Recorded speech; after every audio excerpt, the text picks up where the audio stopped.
বিভৎস দৃশ্য। এটা মানুষের মনুষ্যত্ববোধ বলে কোনো জিনিস যা আছে সেটার থেকে বহু গভীরে নিয়ে গেছে। এটা নিশ্চিন্ন করার জন্য মনুষ্যত্ব অর্জন করে না, নৃশংস প্রতিটি জিনিস যে হয়েছে এখানে যতটাই শুনি অবিশ্বাস্য মনে হয়। এটা কি আমাদেরই জগৎ, এটা কি আমাদেরই সমাজ, আমরা এটা করলাম। এবং যারা নিগৃহীত হয়েছে, যারা এটা শিকার হয়েছে, তারাও আমাদের সঙ্গে আছে। তাদের মুখের থেকে শুনলাম কিভাবে হয়েছে, কোনো ব্যাখ্যা নেই। এটা ব্যাখ্যা থাকলে কিছু একটা হলে মানুষ বোঝে যে এটার কারণ ছিল। এটা বিনা কারণে রাস্তা থেকে উঠিয়ে আনা, বিনা দোষে কতগুলো সাক্ষী সাবুত হাজির করে সেই এক্সপ্লোসিভ কতগুলো গাড়ির মধ্যে ঢুয়ে দিয়ে তারা বলছে তুমি সন্ত্রাসী, জঙ্গি, এগুলো বলে বলে তাকে নিয়ে আসা হয়েছে। এবং এইরকম ইন্টারোগেশন সেল, এরকম টর্চার সেল, এরকম টর্চার সেল সারা বাংলাদেশ জুড়ে আছে। সেটাও শুনলাম আজকে। আমার ধারণা ছিল যে এখানে আয়নাগর বলতেছি কয়েকটা আছে, এখন শুনতেছি আয়নাগরের বিভিন্ন ভার্সন সারা দেশ জুড়ে আছে। কেউ বলে 700, কেউ বলে 800। যে সংখ্যাও নিরূপণ করা যায়নি কতটা আছে, কতটা জানা আছে, কতটা অজানা রয়ে গেছে সেই জিনিস। আমরা এমনি শুনি আইএমএ জাহেলিয়াত বলে একটা কথা আছে। এই গত সরকার এই আইএমএ জাহেলিয়াতকে প্রতিষ্ঠিত করে গেছে সর্বক্ষেত্রে। এটা তার একটা নমুনা। আর আমি কমিশনকে ধন্যবাদ জানাচ্ছি, তারা বহু কষ্ট করেছে। অন্যান্য কমিশন তো তারা করেছে, অন্তত তারা নিজেদের ঘরে বসে করতে পেরেছে। এদেরকে গুম কমিশনের যেটা, তারা কোদালা এগুলো আবিষ্কার করার জন্য আসতে হয়েছে, তাদেরকে বের করার জন্য।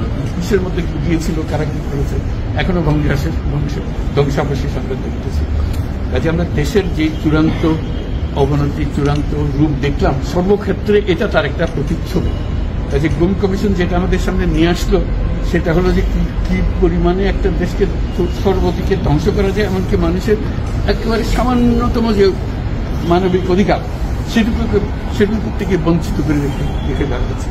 আজকে এটা জাতির জন্য একটা বড় চূড়ান্ত রকমের একটা ডকুমেন্ট হবে। আপনাদের সাক্ষী রেখে আপনাদেরকে নিয়ে এসে আমরা শরিক হলাম এটাতে। যারা এই ভুক্তভোগী তাদের সঙ্গে কথা বললাম, কয়েকজনের সঙ্গে। ভুক্তভোগীদের সংখ্যা আমার জানার মতো 1700 প্লাস, 1750 প্লাস এরকম যারা ভুক্তভোগী। অজানা কত এটা তো আমরা আর জানি না। কেউ বলে যে এটা 3000-এরও বেশি।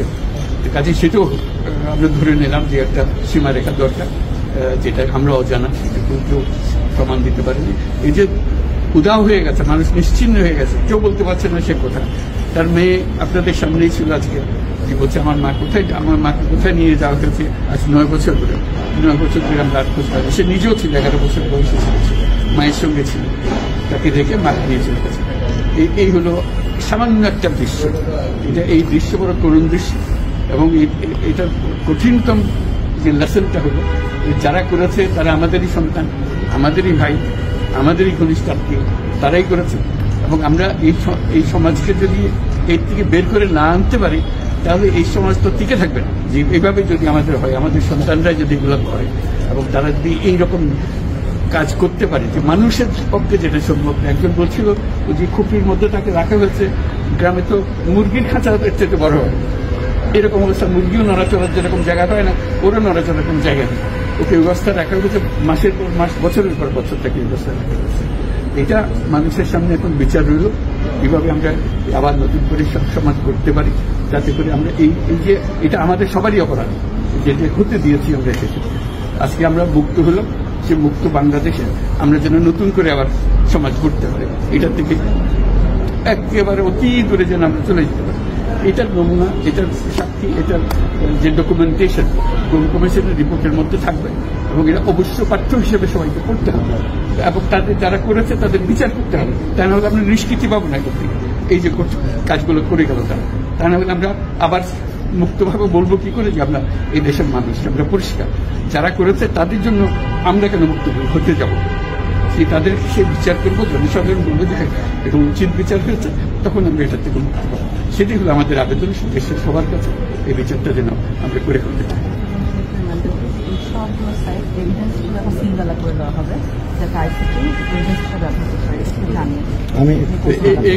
এইগুলো সব এভিডেন্স যা যা আমরা দেখলাম, এভিডেন্স গুলো শৃঙ্খলা করে রাখা যাতে করে কেউ বিনষ্ট করতে না পারে, যখন বিচারের কাছে যে একটা প্রমাণ হিসেবে ব্যবহার করতে পারে, সেই হিসেবে আমরা থাকি। আপনার পাশে যে দুইজন আপনার ক্যাবিনেটের মেম্বার দাঁড়ায় আছেন, দুইজনেই কিন্তু জিআইসি বা আয়নাঘরে বন্দী ছিলেন, আজকে তারা আইডেন্টিফাই করছেন। এবং আমরা আরো কয়েকজন সার্ভাইভারের সাথে কথা বলছি, এবং তারা যারা বেঁচে আছেন, ফিরে আসছেন, তারা বলছেন যে তারা রাষ্ট্রের কাছে একটা উপযুক্ত ক্ষতিপূরণ চান। কারণ এগুলো প্রতিটা মামলাতে ওনাদের এক একজনের লক্ষ লক্ষ টাকা খরচ হয়েছে, এবং আপনার সরকার থেকে গুমের সার্ভাইভার এবং গুমের শিকার ভিকটিম ফ্যামিলিদেরকে কোনো ক্ষতিপূরণের কোনো চিন্তা আপনাদের আছে কিনা, এটা আমার প্রথম প্রশ্ন। ক্ষতিপূরণ হিসেবে আমরা দেখিনি, আমরা দেখছি যে ন্যায় বিচারটা তার জন্য হয় অতি তাড়াতাড়ি হয়, যে বিচার দীর্ঘসূত্রিতা করে থাকবে সেই জন্য এটা থেকে নিষ্কৃতি পায়, এটা আমাদের ফার্স্ট প্রেফারেন্স। তারপর দেখা যাবে তাদের কি করা যেতে পারে। আচ্ছা, এটা হাজেরা বেগম, উনি মায়ের ডাকের প্রতিষ্ঠাতা, যে সংগঠনটা সবচেয়ে বেশি গুম নিয়ে কাজ করছে, এবং উনি র্যাব 1 হেডকোয়ার্টারে, যেটা ডিজি শহীদ মহোদয়, উনিও এটা সম্পর্কে অবগত। উনি মাসের পর মাস এখানে ঘুরছেন তার ছেলের সন্ধানে। উনি আর ওনার মেয়ে একটু এই জায়গাটা ঘুরে দেখতে চান, এটা অনুমতি আপনারা দিবেন কিনা? বিশেষ গুম কমিশন, এটা মানে গুম কমিশনকে যদি আমরা বলি,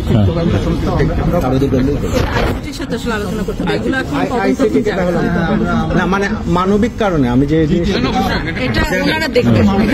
কিভাবে অর্গানাইজ করা হবে, আচ্ছা, কারণ উনি এখানে অনেকবার আসছে এবং কথাবার্তা মনে পরিষ্কার স্যার, এটাই মানে এই ভদ্র মহিলা তার জীবনটা ফিরিয়ে দিতে পারবো না, যে জীবনের মাধ্যমে সে গেছে। অন্তত দেখলে মনে সান্ত্বনা হবে, আমি জায়গাটা দেখে এসেছি। ওই মেয়েটা, যে বাচ্চা মেয়ে বলতেছেন, আমার মাকে আর দেখতে পেলাম না, কোথায় চলে গেল, আজ পর্যন্ত কেউ খবর দিতে পারলো না, সে বেঁচে আছে না মরে গেলে কোথায় আছে। Just one question, sir. Over the years, we've seen, at least last 16 years, under the last government, but police brutality, abuse is nothing new in this country. What sort of mechanism you have created as a part of the reform so that this doesn't happen in future, whether under elected government, caretaker government, or any sort of government? The whole existence of this government is because of this, that we don't want to stay in that darkness that has been created around us.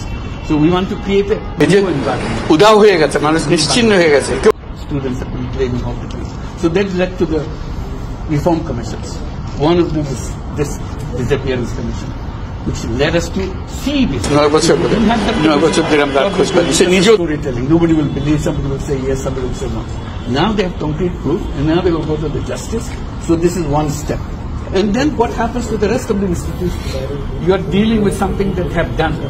Will this be repeated in future? That's something we have to make sure that it's not repeated in future.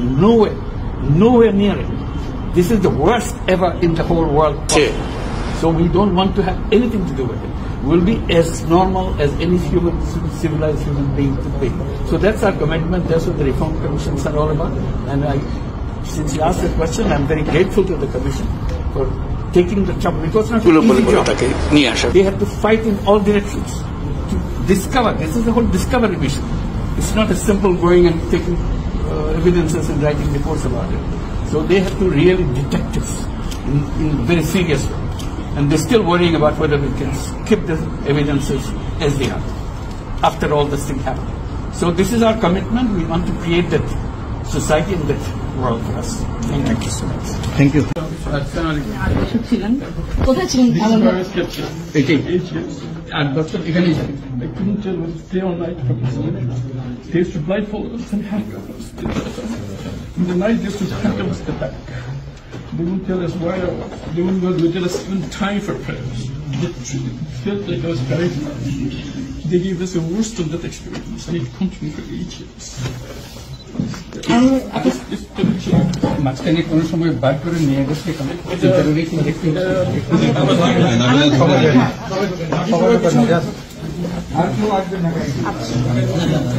আজকে সকাল 10:30 মাননীয় chief adviser সাথে 6 জন adviser, গুম কমিশনের 5 জন including ওনাদের প্রধান justice Moinul Islam Chowdhury, আর 8 জন যারা গুমের শিকার হয়েছিলেন শেখ হাসিনার 15 বছরে রুলে তারা আজকে সবাই আয়নাঘরে ভিজিট করতে গিয়েছিলেন। তার মধ্যে আয়নাঘরগুলো 3টি জায়গায় লোকেশনে আমরা যাই, তার মধ্যে 2টো হচ্ছে র্যাবের লোকেশন এবং আর একটা হচ্ছে ডিজিএফআইয়ের। এবং সেইখানে তাদেরকে কিভাবে রাখা হতো, কিভাবে তাদেরকে টর্চার করা হতো এবং কিভাবে তারা দিনগুলো কাটিয়েছেন। কেউ কেউ আছেন যে যারা 8-9 বছর ছিলেন এবং তার একটা ভিভিড বর্ণনা, এটা মানে শোনা যায় না, মানে এটা ল্যাঙ্গুয়েজ আসলে প্রকাশ করার মতো না। তো এই ভিজিটে এগুলো প্রকাশ পায় এবং এটা যারা ভিকটিম ছিলেন তারা তাদের অর্ডিলগুলো বর্ণনা করেন এবং সেই ক্ষেত্রে প্রফেসর ইউনূস প্রত্যেকটা স্পটে গিয়েছেন, প্রত্যেকটা আয়নাঘর যেই লোকেশনে যতগুলো আয়নাঘর ছিল প্রত্যেকটা স্পটে ঘুরে ঘুরে দেখেছেন এবং এই প্রত্যেকটা স্পটেই যারা ওই স্পটের যাদেরকে রাখা হয়েছিল তারা তাদের ঘটনাগুলো, তাদেরকে কিভাবে আনা হলো, কিভাবে তাদেরকে টর্চার করা হলো, কিভাবে তারা দিন কাটালেন এবং তারা আসলে কেউ তো আছেন যেমন আবদুল্লাহ আজমি, আরমান, ব্যারিস্টার আরমান, তারা 8-9 বছর ধরে ছিলেন, তারা কিভাবে ছিলেন পুরো বর্ণনাটা এসছে। এবং আপনারা জানেন আমরা সবাইকে নিতে পারিনি, আমরা সরি ফর দ্যাট, বাট আমরা যেটা করেছি আমরা বিটিভির সমস্ত যেগুলো বিটিভির মাধ্যমে সবগুলো আমরা ভিডিও করেছি, করে আমরা সবাইকে আমরা এটা দিয়েছি। ভিজিটটা শেষ হওয়ার পরে মাননীয় চিফ অ্যাডভাইজার একটা বক্তৃতা দেন, আমরা ওইটা আপনাকে এদিকে শেয়ার করিয়েছি। তো আমি আবার এইটা বক্তৃতার থেকে আমি আপনাদেরকে পড়ে শোনাই। উনি যেটা বলেছেন, যা দেখেছি তা বর্ণনা করার মতো না, এটা অবর্ণনীয়। বর্ণনা যদি করতে হয় তাহলে বলতে হয় এটা বীভৎস দৃশ্য। মানুষের মনুষ্যত্ববোধ বলে যে কোনো কিছু আছে, এই দৃশ্য মনুষ্যত্ববোধ থেকে বহু দূরে। যা হয়েছে এখানে, গুমের শিকার যে কয়জন আমাকে বর্ণনা দিয়েছেন সেগুলো অবিশ্বাস্য, নৃশংস অত্যাচার। যতটাই শুনি অবিশ্বাস্য লাগে। বিনা দোষে তাদেরকে তুলে এনে টর্চার করা হয়েছে। এটাই কি আমাদের সমাজ? এই সমাজ কি আমরা গড়লাম? তিনি বলেছেন গত সরকার সর্বক্ষেত্রে আইয়ামে জাহেলিয়া প্রতিষ্ঠা করে গেছে। এই আয়নাঘর হলো তার একটা নমুনা। যে আবার আমি কোট আনকোট উনি যেটা বলছেন, যে খুপড়ির মধ্যে তাদেরকে রাখা হয়েছে, গ্রামের মুরগির খাঁচাও এর থেকে বড় হয়। তাদেরকে মাসের পর মাস, বছরের পর বছর এভাবে বন্দি করে রাখা হয়েছে। মানুষ হিসাবে সামান্যতম মানবিক অধিকার থেকেও তাদের বঞ্চিত করা হয়েছে। তিনি বলেছেন এটা আমাদের সবার অপরাধ যে এটা আমরা হতে দিয়েছি। যারা করেছে তারা আমাদেরই সন্তান, ভাই, আত্মীয়। এই সমাজকে নিপীড়নের এই চূড়ান্ত রূপ থেকে বের করে না আনতে পারলে এই সমাজ টিকে থাকবে না।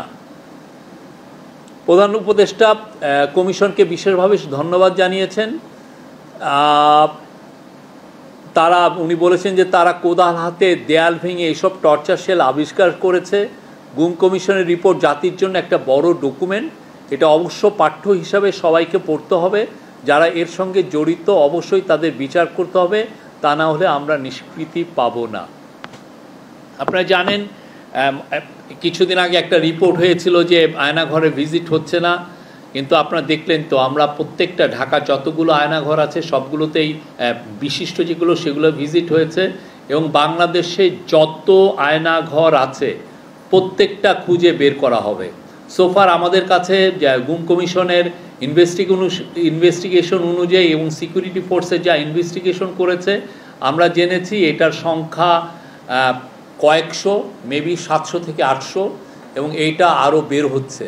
এবং এটা বোঝা যাচ্ছে যে এটা শুধুমাত্র ঢাকায় কনসেন্ট্রেট ছিল না, প্রত্যন্ত অঞ্চলেও এরকম অনেক আয়নাঘর ছিল। এবং এটার সত্যিকার অর্থে আপনার যদি হিউম্যান রাইটস ওয়াচ, যেটা নিউ ইয়র্ক বেস একটা টপ হিউম্যান রাইটস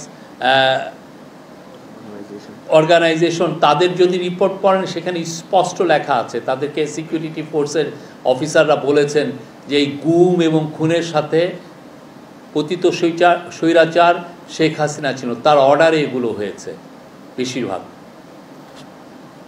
আমরা আজকে আরও একটা ইম্পর্টেন্ট দিন এই জন্য যে আজকে আপনারা জানেন ইউএন, ঠিক আমরা যখন কথা বলছি ইউএনের হিউম্যান রাইটস অফিস আজকে তাদের বাংলাদেশে যে জুলাই অগাস্টে যে অভূতপূর্ব যে একটা ঘটনা ঘটলো, যে ম্যাস আপরাইজিং হলো, সেই সময় যে অ্যাট্রোসিটিস হয়েছে সেটার উপর একটা ফ্যাক্ট ফাইন্ডিং রিপোর্ট দিয়েছে। এবং এই ফ্যাক্ট ফাইন্ডিং রিপোর্টটা ছিল পুরোপুরি তাদের ইন্ডিপেন্ডেন্ট রিপোর্ট, সেখানে গভর্নমেন্টের কোনো ইনফ্লুয়েন্স নাই, গভর্নমেন্টের কোনো ধরনের কোনো এখানে রোল ছিল না। ইউএনের এই রিপোর্টটার মাধ্যমে আমরা যেটা জানতে পেরেছি সেটার উপরে আলোকপাত করবেন আমার কলিগ, আমাদের deputy press secretary Azad Majumdar. ধন্যবাদ আপনাদের সবাইকে। আপনারা হয়তো পত্রিকা এর মধ্যেই কিছু কিছু তথ্য দেখেছেন, আর এই রিপোর্টের কিছু একটা হাইলাইটেড কিছু অংশ আমরা এর মধ্যে আপনাদের সাথে শেয়ার করেছি। আপনারা দেখেছেন যে কীভাবে জুলাই আগস্টের সময় আসলে টর্চার করা হয়েছে, খুন করা হয়েছে, ছাত্রীদেরকে যৌন নির্যাতন করা হয়েছে বা ধর্ষণের হুমকি দেওয়া হয়েছে, আরও নানা ফরম্যাটে তাদেরকে চিকিৎসা বঞ্চিত করা হয়েছে।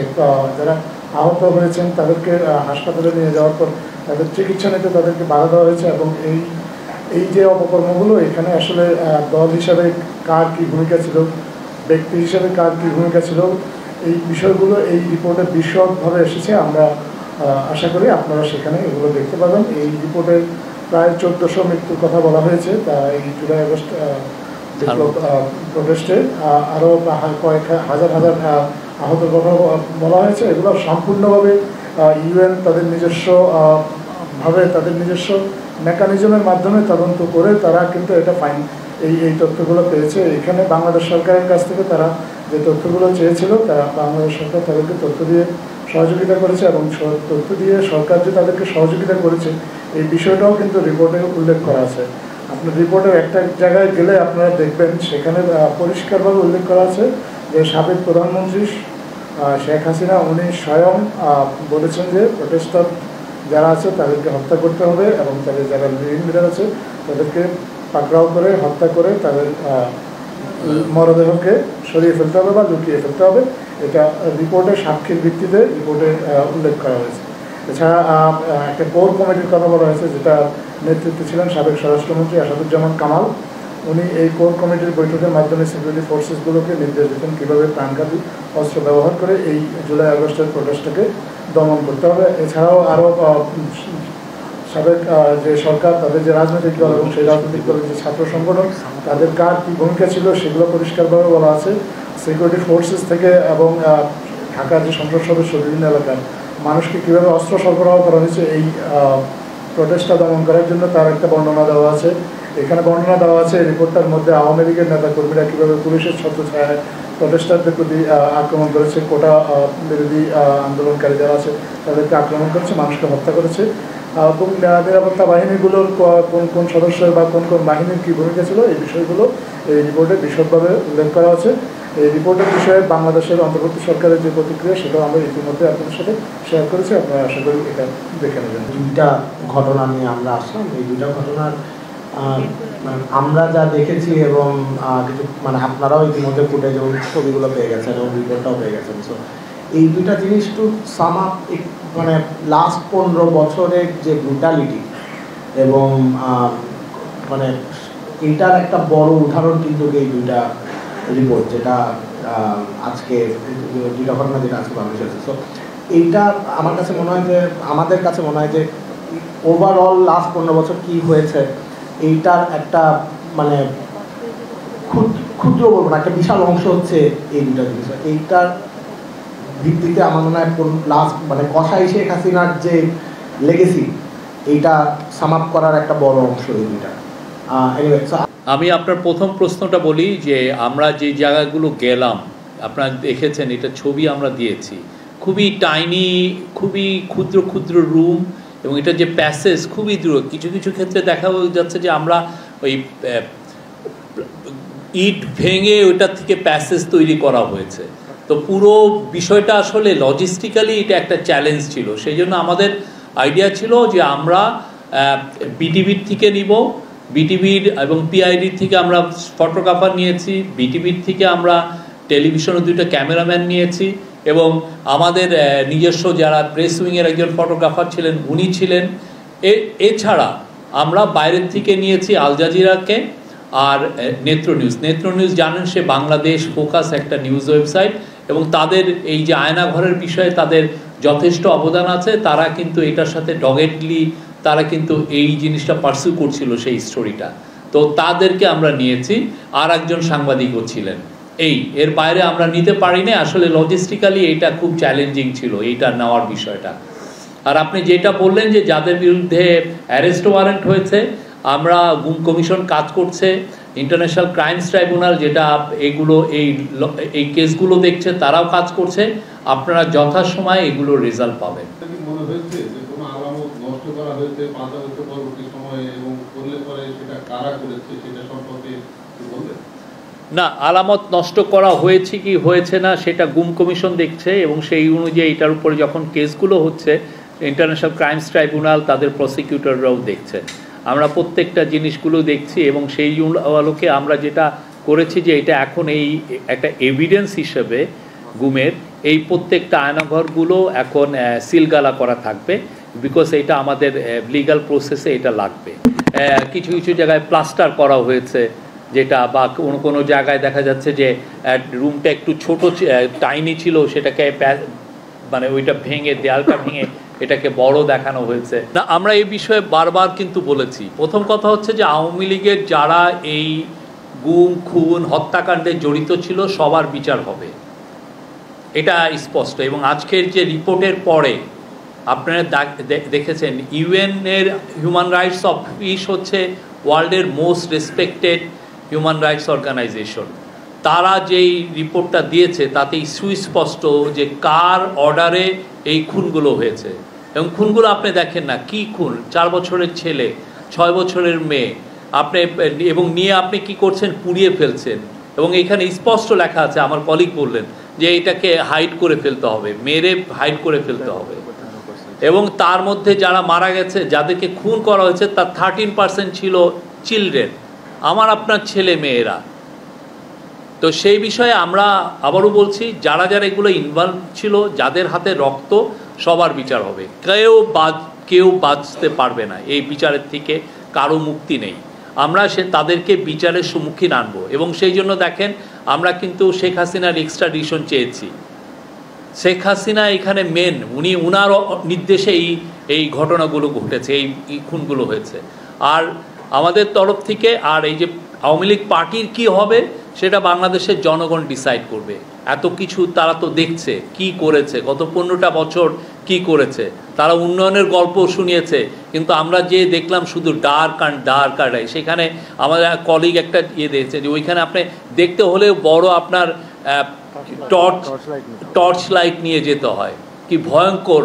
আপনি সত্যিকার অর্থে আপনি যদি ওইখানে একদিন থাকি, দ্বিতীয় দিন পাগল হয়ে যাব।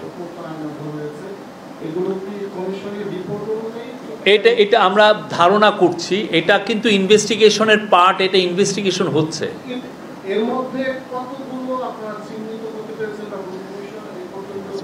সেগুলো ইনভেস্টিগেশন হচ্ছে, এটা আইডেন্টিফিকেশনের পর্যায়ে আছে। আমাদের এটা কাজ, আপনারা জানেন ল্যাটিন আমেরিকাতেও এরকম প্রচুর লোক, হাজার হাজার ছেলে মেয়ে গুম হয়েছে। তো ওদের বিচারে আনতে বা ওদের যে কোথায় কোথায় এদেরকে রাখা হয়েছিল, কোথায় কোথায় এদেরকে বডি ডাম্প করা হয়েছে, এটা জানতে দেখা যাচ্ছে যে কয়েক দশক পর্যন্ত লেগে গেছে। তো আমরা তো মনে করি যে আমরা যে 6 মাসে যেটা অ্যাচিভ করেছি, যে পুরো বিষয়টা জানা, মানুষকে জানানো, বাংলাদেশের মানুষকে জানানো, আমরা বলবো যে একটা আমাদের বড় রকমের অ্যাচিভমেন্ট। এবং আমরা আমাদের গুম কমিশন কাজ করছে, আমাদের সিকিউরিটি ফোর্স কাজ করছে, আমাদের তদন্ত সংস্থা কাজ করছে, আমাদের যে কোর্ট আইসিটি তারা কাজ করছে। কোথায় কোথায় আয়নাঘর ছিল, কিভাবে রাখা হয়েছে, কারা এটার নির্দেশদাতা, কিভাবে এদেরকে গুম করা হয়েছে। বিকজ অনেক, এই যে আজকে আমরা একটা মেয়েকে দিয়েছি, তাকে সে 11 বছর একটা মেয়ে। আজকে যে 114 পাতার যে ইউএন ফ্যাক্ট ফাইন্ডিং মিশনের যে আপনারা রিপোর্টটা পাবলিশ করেছে বা এখনো এটা প্রেস কনফারেন্সটা চলছে, আপনারা এটাকে ওয়েলকাম করেছেন। সেখানে একটা পার্টে বলা হয়েছে যে largely for the genocide against the humanity, Awami League এবং পুলিশের বাইরে অন্য যেসব সংস্থার কথা তারা উল্লেখ করেছে, এইসব সংস্থাকে কোনো ধরনের ট্রায়ালের বা কোনো ধরনের ব্যবস্থার মুখোমুখি আনা হচ্ছে না। এইটাতে আপনাদের প্রতিক্রিয়া কি? ধন্যবাদ। এই যে ইউএনের যে রিপোর্ট, আজকে এই রিপোর্টের যে সুপারিশগুলো দেওয়া আছে, এই সুপারিশগুলো সরকার অত্যন্ত গুরুত্বের সাথে বিবেচনা করবে এবং প্রত্যেকটা সুপারিশ কার্যকর করার চেষ্টা করবে, যাতে করে এই ধরনের ঘটনার আর কখনো পুনরাবৃত্তি ঘটানোর কেউ সাহস না হয়। স্পেসিফিক্যালি আপনার পুলিশ এবং আওয়ামী লীগ শুধু বিচারের মুখোমুখি হচ্ছে, এর বাইরে আর কোনো সংস্থা, যেসব সংস্থা ইন্টিমিডেশন করেছে, হাসপাতালে গিয়ে বলেছে যে আপনার আহতদের বা সিভিয়ারলি ইনজুর্ডদেরকে ট্রিটমেন্ট দেওয়া যাবে না, এরকম ঘটনাও ঘটেছে এবং সিকিউরিটি ফোর্সের অনেকগুলো সংস্থার কথা ওই রিপোর্টে বলা হয়েছে, কিন্তু তাদের বিরুদ্ধে লার্জলি কোনো ধরনের ব্যবস্থা ইন্টারিম গভর্নমেন্ট নিচ্ছে না, এটাও ওই রিপোর্টে বলা হয়েছে। এটাতে আপনাদের পরিস্থিতি? রিপোর্টটা আজকে রিলিজ হয়েছে, সুপারিশগুলো আজকে অন্তর্বর্তীকালীন সরকারের কাছে এসে পৌঁছেছে। এখন অন্তর্বর্তীকালীন সরকার এই সুপারিশগুলো পুঙ্খানুপুঙ্খভাবে পরীক্ষা করবে এবং এগুলো কীভাবে বাস্তবায়ন করা যায় সে বিষয়ে সিদ্ধান্ত গ্রহণ করবে। এই সুপারিশ অনুযায়ী সরকার কাজ করবে। শফিক ভাই, আমি সাগর এনটিভি থেকে বলছিলাম। আপনারা আজকে যে 3টি লোকেশনে গিয়েছেন, সেখানে র্যাবের পরিচালিত একটি ছিল এবং একটা সংস্থার পরিচালিত আরেকটি আয়নাঘর ছিল। তো আমরা আইন শৃঙ্খলা বাহিনীর মধ্যকার যে সকল বাহিনী রয়েছে সেগুলো সংস্থার কথা শুনছি। তো সেই সংস্থা, তার ব্যাপারে আসলে আপনাদের কি ধরনের সংস্কার পরিকল্পনা রয়েছে বা আপনারা এটা নিয়ে আসলে কাজ করবেন কিনা? আমাদের তো অনেকগুলো রিফর্ম কমিশন কাজ করছে, আমাদের জুডিশিয়াল রিফর্ম কমিশন কাজ করছে, পুলিশ রিফর্ম কমিশন কাজ করছে, এগুলোর অনেকগুলোর আওতায় এই সমস্ত জিনিস পড়বে, আপনি দেখবেন। তো আমরা বাংলাদেশে যত প্রত্যেকটা সিটিজেনের যাতে হিউম্যান রাইটস আপহোল্ড থাকে সেই জন্য আমরা কাজ করছি এবং সেই অনুযায়ী আমরা অবশ্যই নিশ্চিত করব যে যাতে ভবিষ্যতে বাংলাদেশের কোনো সিকিউরিটি ফোর্স যাতে কারো হিউম্যান রাইটস ভায়োলেশন না করে। গুম খুনের সাথে যারা জড়িত, সেটা সিকিউরিটি অফিসার হোক আর অন্য কেউ পলিটিক্যাল পার্টির অ্যাক্টিভিস্টই হোক, আমরা কিন্তু তাদের বিরুদ্ধে ব্যবস্থা নিচ্ছি, তাদের বিরুদ্ধে অ্যারেস্ট ওয়ারেন্ট ইস্যু হচ্ছে, তাদেরকে খুঁজে বের করার চেষ্টা করা হচ্ছে, কাউকে অ্যারেস্ট হয়েছে। আপনার পুলিশ হেডকোয়ার্টার্সের সাথে কথা বলে দেখবেন যে বেশ কিছু কিন্তু সিকিউরিটি অফিসার্সকে কিন্তু অ্যারেস্ট করা হয়েছে। যারা বাংলাদেশে এই গত 15 বছরে যারা গুম খুনের সাথে জড়িত ছিল সবাইকে খুঁজে বের করা হবে, সবাইকে আইনের আওতায় আনা হবে, এই বিষয়ে আমরা কমিটেড। তার পূর্বে এই গুম খুন কিংবা বিগত আন্দোলনে যারা সরাসরি হামলার সাথে বা ঘটনার সাথে জড়িত তাদের বিচার প্রক্রিয়া কতটুকু সম্পন্ন হতে পারে, আমার প্রথম প্রশ্ন। আর দ্বিতীয় প্রশ্ন হচ্ছে, দেশের বর্তমান যে একটা আমরা মমতা সিস্টেম দেখতে পাচ্ছি বা বিভিন্ন জায়গায় শৃঙ্খল একটা পরিবেশ তৈরি হয়েছে, এ বিষয়ে সরকার কতটুকু পদক্ষেপ নিচ্ছে এবং বর্তমান যে অপারেশন চলছে এটি কি মানবাধিকার পূর্ণ হওয়ার কোনো সম্ভাবনা আছে কি? আপনি শেষের যেটা বলছিলেন সেটা সম্ভাবনা না, আশঙ্কা বলা উচিত ছিল। তো আমরা সেই অনুযায়ী কিন্তু আইন শৃঙ্খলা বাহিনীকে নির্দেশ দেওয়া হয়েছে চিফ অ্যাডভাইজারের তরফ থেকে, ইন্টারিম গভর্নমেন্টের তরফ থেকে, যে অবশ্যই আমরা দেশে যারা নৈরাজ্য সৃষ্টি করতে চায় এবং যাদের বিরুদ্ধে সুস্পষ্ট অভিযোগ আছে তাদেরকে এই অপারেশন ডেভিল হান্টের মাধ্যমে আইনের আওতায় আনা হবে। কিন্তু অ্যাট দ্য সেম টাইম আমরা ইন্টারিম গভর্নমেন্টের থেকে সিকিউরিটি ফোর্সের কাছে নির্দেশনা গিয়েছে যে কারো যেন কোনো হিউম্যান রাইটস ভায়োলেশন না হয়। এইটা একটা। আর একটা হচ্ছে নির্বাচনের বিষয়ে আমার মনে হয় যে আমরা এটা নিয়ে অনেক কথা বলেছি, এটা আমরা সেটা নিয়ে আইন মন্ত্রণালয়, ইন্টারন্যাশনাল ক্রাইমস ট্রাইব্যুনাল তারা এটা নিয়ে কাজ করছে। প্রফেসর ইউনূস কিন্তু এটা নিয়ে বক্তব্য দিয়েছেন যে আমরা তাড়াতাড়ি করলে যেন অবিচার না হয়ে যায়, উনি কিন্তু এটার কথা বলেছেন। আমরা এমন কোনো তাড়াতাড়ি করব না যার জন্য একজনের উপরে আপনারাই তখন আবার লেখালেখি শুরু করবেন যে না এটা অবিচার হচ্ছে। আমরা সুবিচার নিশ্চিত করতে চাই, বিচার নিশ্চিত করতে চাই এবং সেটাকে আপনারা দেখবেন যে এটা ইন্টারন্যাশনাল যেটা স্ট্যান্ডার্ড সেটাও মেনটেন করা হবে। যারা নেতৃত্ব দিয়েছেন এর মধ্যে একমাত্র শেখ হাসিনা হেলিকপ্টার নিয়ে পালিয়ে গেছেন, আর যারা ছিলেন তারা তো দেশেই ছিলেন, এরা পালালো কি করে? পালাতে দিলেন এর মধ্যে যারা একজন মেজর জেনারেলও কিন্তু অ্যারেস্ট হয়েছে, পালিয়ে গেছেন। এটা আপনার মানে 2-1 জন পালিয়েছেন, আরও বেশ কিছু লোক পালিয়েছেন, এবং দেশে কিন্তু একটা এক্সট্রাঅর্ডিনারি সিচুয়েশন ছিল। 5 থেকে 8 তারিখ পর্যন্ত দেশে কোনো গভর্নমেন্ট ছিল না, আপনার এটা বুঝতে হবে। এবং প্রায় 14-15 তারিখ পর্যন্ত কিন্তু পুলিশও ছিল না। আমাদের ছেলেমেয়েরা ট্রাফিক পুলিশের দায়িত্ব পালন করছে। আমাদের কমিটমেন্টটা এখানে যে যারা যারা এগুলোই জড়িত বা যেই ধরনের মানে এই যে যারা পালিয়ে গেছে, যাদেরকে এখনো ট্রেস করা যাচ্ছে না, তাদেরকে খুঁজে বের করা। এবং এটা ওয়ান অফ দ্য এই যে অপারেশন ডেভিল হান্টসের one of the focus area হচ্ছে যে এই লোকগুলোকে যারা ভয়ঙ্কর রকমের মানবাধিকার লঙ্ঘন করেছেন তাদেরকে বিচারের আওতায় তাদেরকে খুঁজে বের করা। আর আজকে আপনি প্রফেসর ইউনূস আরব আমিরাত সফরে যাচ্ছেন, তো এই বিষয়ে আমার কলিগ আজাদ মজুমদার কথা বলবেন। কয়েক ঘন্টার মধ্যেই মাননীয় প্রধান উপদেষ্টা সংযুক্ত আরব আমিরাতের উদ্দেশ্যে 2 দিনের সংক্ষিপ্ত সফরে ওয়ার্ল্ড গভর্নমেন্ট সামিটে যোগদানের জন্য রওনা দেবেন। উনি সেখানে আরব আমিরাতের সরকার এবং রাষ্ট্রপ্রধান দুজনের সাথে আলোচনা করবেন বাংলাদেশের স্বার্থ সংশ্লিষ্ট বিষয়ে, এর মধ্যে ভিসা ওপেনিং এবং জনশক্তি রপ্তানি বাড়ানো, পাশাপাশি এবং ট্রেড এবং ইনভেস্টমেন্ট, এই বিষয়গুলো আছে। এছাড়াও বিশ্ব সরকার সম্মেলনে যেসব ডিগনিটারি উপস্থিত হবেন সেখানেও উনি বাংলাদেশ সহ বৈশ্বিক আসলে অনেক বিষয় যেগুলোতে মাননীয় প্রধান উপদেষ্টা ইতিপূর্বেই ওনার অবস্থান জানিয়েছেন, সেই বিষয়গুলোতে বক্তব্য রাখবেন এবং সেখানে সবার সাথে আলোচনা করবেন। এই 2 দিনের সফর শেষে উনি শুক্রবার দেশে ফেরত আসবেন।